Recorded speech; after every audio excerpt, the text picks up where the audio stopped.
कोण म्हणेल या दृश्यांना शतकोवर्षे झाली। लहानपणी दख्खनचा राजा ज्योतिबाची यात्रा रात्री बी न्यूजला आणि मग दुसऱ्या दिवशी पेपरमध्ये पहिल्या पेजवर पाहून वेगळाच आनंद व्हायचा। लहानपणी यात्रेला जायचं स्वप्न यावर्षी पूर्ण झालं। मी फोटोग्राफर मित्रांसोबत दुपारचे 11 वाजता डोंगरावर पोहोचलो। डोंगरावर देशातील कानाकोपऱ्यांवरून लोक यात्रेसाठी सासनकाठ्या घेऊन मोठ्या संख्येने आली होती। फुलालाच संपूर्ण डोंगर रंगला होता। एवढ्या उन्हात सुद्धा लहान मोठ्यांमध्ये उत्साह मात्र अजिबात कमी नव्हता। दुपारी 1 वाजता मानाच्या सासनकाठ्यांचं पूजन आणि मग यात्रेला सुरुवात झाली। उन्हाचा तडाखा खूप होता, पण दख्खनचा राजा ज्योतिबा भक्तांवर याचा काहीच परिणाम जाणवत नव्हता।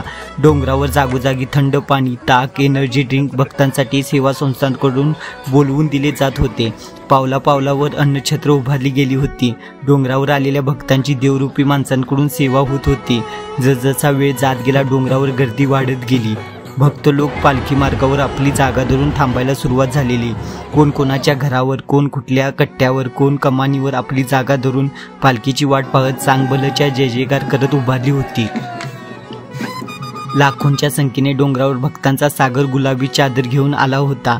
ज्योतिबाच्या नावाने चांगभलच्या जयघोषात अखंड डोंगर घुमला होता। ठीक संध्याकाळी 5:45 तोफीच्या सलामीने पालखी मंदिरातून बाहेर पडली। हळूहळू पालखी यमाई देवीच्या भेटीत जाऊ लागली। भक्तांकडून गुलाल खोबऱ्याची उधळण चालू होती। अख्खा डोंगर गुलाबी झाला होता। पालखीच्या एका दृश्यासाठी लोकांचे प्रयत्न चालू होते। खरंच श्री ज्योतिबाची लीला अपरंपार आहे। मी स्वतःला भाग्यवान समजतो की चैत्र पौर्णिमेला मला डोंगरावर येता आलं।